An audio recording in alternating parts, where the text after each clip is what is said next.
নমস্কার বন্ধুরা, welcome to my channel পাঁচ ফোড়ন। আজকে আমি আপনাদের তৈরি করে দেখাবো ভীষণই হেলদি ও টেস্টি একটা রেসিপি।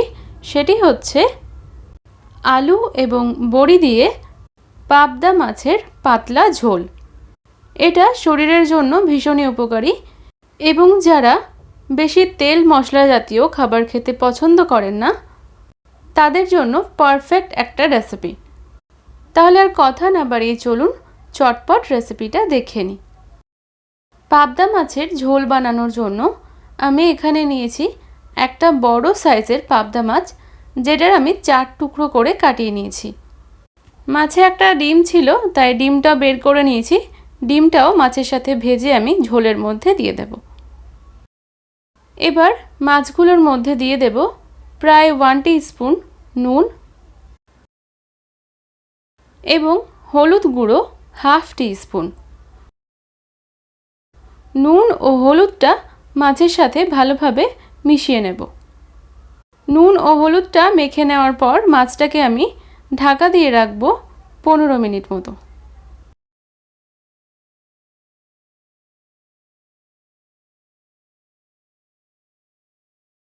গ্যাসে একটা কড়াইতে আমি 2 টেবিলস্পুন সাদা তেল দিয়ে দিয়েছি। তেলটা ভালোভাবে গরম করে নেব। তেলটা ভালোভাবে গরম হয়ে গেলে এটাতে দিয়ে দিচ্ছি নুন হলুদ মাখিয়ে রাখা মাছগুলো।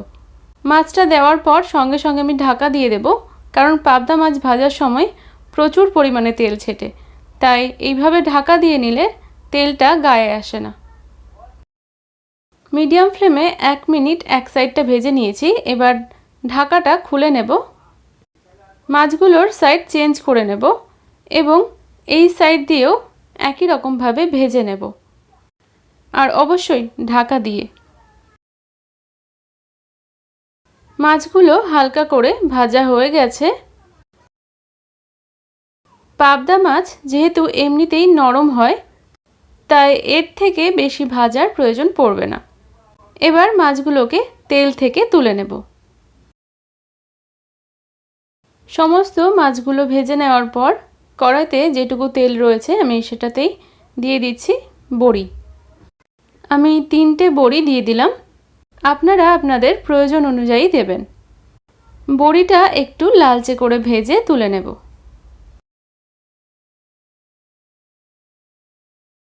এবার এই বড়ি ভাজার তেলেই ফোড়নে দিয়ে দিচ্ছি 1/4 টিস্পুন কালো জিরে। ফোড়নটা একটু ভাজা হয়ে গেলে আমি এটাতে দিয়ে দেব লম্বা লম্বা করে কেটে রাখা একটা মিডিয়াম সাইজের আলু। আলুটা আপনারা নিজেদের পছন্দ অনুযায়ীও কাটতে পারেন। এবারে মিডিয়াম ফ্লেমে আলুটা আমি একটু গোল্ডেন করে ভেজে নেব। খানিকক্ষণ আলুটা ভেজে নেওয়ার পর আলুর মধ্যে সুন্দর একটা গোল্ডেন কালার চলে এসছে। এবার এটাতে দিয়ে দেব সামান্য জল, কারণ গুঁড়ো মশলাগুলো অ্যাড করব যাতে পুড়ে না যায় সেগুলো, তার জন্য জলটা ইউজ করলাম।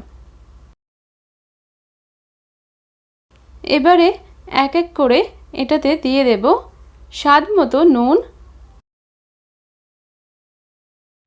হলুদ গুঁড়ো প্রায় 1 টিস্পুন, জিরে গুঁড়ো 1 টিস্পুন এবং লঙ্কা গুঁড়ো হাফ টিস্পুন। ঝালটা আপনারা নিজেদের স্বাদ অনুযায়ী কম অথবা বেশি করে নেবেন। মশলাগুলো আলুর সাথে ভালোভাবে মিশিয়ে নেব এবং সামান্য একটু জল দিয়ে মিডিয়াম ফ্লেমে 1 মিনিট কষিয়ে নেব।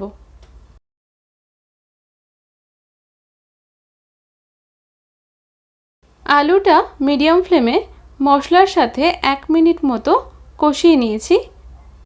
এরপর এটাতে দিয়ে দিচ্ছি 1/4 কাপ পরিমাণে জল, একটু মিশিয়ে নেব। তারপর মিডিয়াম ফ্লেমে ঢাকা দিয়ে দেব 5 মিনিটের জন্য। 5-6 মিনিট পরে আমি ঢাকাটা খুলে নিচ্ছি। দেখুন মশলা থেকে সুন্দরভাবে তেল বেরিয়ে এসছে আর আলুটাও প্রায় সেদ্ধ হয়ে গেছে। এবারে এটাতে দিয়ে দেব পরিমাণ মতো জল। আপনারা যতটা ঝোল পছন্দ করবেন সেই অনুযায়ী জলের পরিমাণটা ব্যবহার করবেন। জলটা ভালোভাবে মিশিয়ে নেব, তারপর ফুটে আসা পর্যন্ত অপেক্ষা করব।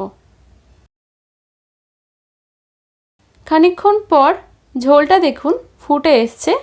এখন এটাতে দিয়ে দেব ভেজে রাখা মাছগুলো।